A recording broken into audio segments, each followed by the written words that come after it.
Hey everybody, thanks for tuning in. Kimmel's Irish Pub. I'm Jeff Kimmel. And tonight's movie is the Cloverfield Paradox. So it's part of the series of the Cloverfield series. If you're not aware, which I wasn't fully aware, there was the movie Cloverfield, which was the shaky camera one, found footage essentially of an alien invasion. Very interesting. Released back in 2008. Cool concepts back when the Blair Witch Project type camera thing was cool. And then 10 Cloverfield Lane. And I remember when I saw that movie, or I found that movie, whatever it was, when it came out, I was like, Cloverfield.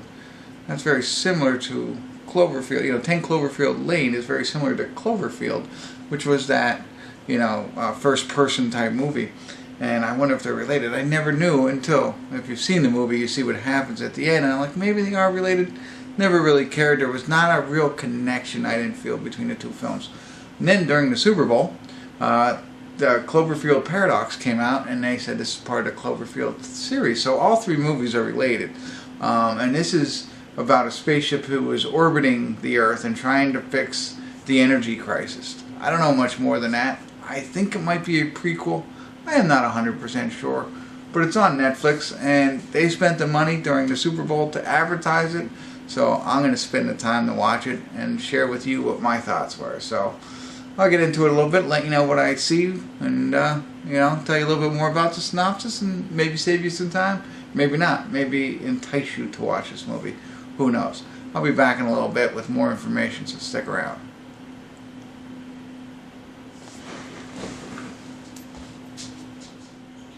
Okay everybody, we're at the credits of Cloverfield Paradox. So no check-ins tonight. I'll give you some numbers real quick because I forgot to do that. Rotten Tomatoes, 17% from the critics, 54% from the audience, so not great. 5.8 from IMDb. Now, it's a sci-fi movie. It's all pretty much done in space, and it seems like it's the prequel to the original Cloverfield. So essentially, these astronauts go into space. Astronauts from different countries go into space to try and solve the energy crisis that's happening on Earth. So they're trying to, invoke a particle accelerator, which is what I believe gave Flash and all the metahumans their powers. So, not related here, that doesn't come out here, but I'm pretty sure it's a particle accelerator that does that for the Flash and all the other metahumans. So that's neat. Maybe that's how it all got created. But anyway, that's what they're up to do. That's what they're up there to do, is to do that so it resolves the energy crisis down on Earth. There's a lot of different subplots, but that's the main plot of the movie. And when they do this, so they're supposed to go up there for 6 months. They end up doing it for 2 years. And they keep failing and failing and failing. And then finally they're able to do it, but they get sent to another dimension. And I'll be honest with you, for me, time travel and dimension travel to different dimensions really confuses me. I don't enjoy movies about those kinds of things because, I don't know, it's hard to follow, I feel. So it's got that little bit of Interstellar to it, if you will, if you saw Interstellar. So they go to a different dimension. When they arrive in a different dimension and they figure that out, another astronaut is found in the walls of their ship. I don't know, she's just there, just kind of sewn in.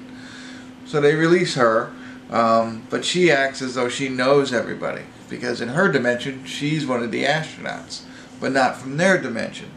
So there's a lot of different things like that. The one astronaut who's the main character here, in her dimension, her kids died in a fire.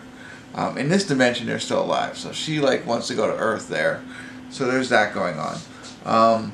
So again, interdimensional travel is involved in this. Space, sci-fi is the background of it. Not really. I mean, it was kind of interesting and then it's everything that happens on a spaceship that you got to try and survive. Like, you've seen many different movies like this where they have to survive on a spaceship, and the trials and tribulations of space travel.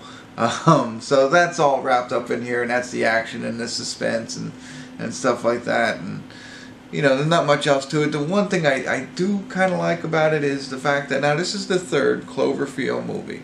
And the first one was good. It was original. And then the second one was a Cloverfield movie, but it was totally different angle. It was about somebody in like a bomb shelter. And, you don't find out until the end that they get out and it's all this other stuff. And I was like, oh, okay. 10 Cloverfield Lane. And now this one is all about space. So while all three of them are connected somehow, some way, they are really individual movies. And I thought that was pretty neat. It doesn't really tie in. It ties in, but it's not like, you get it all. It's hard to explain. They're independent movies, but part of a series. And only a slight piece of it makes it relate to each other. So I kind of like that. I think that's neat.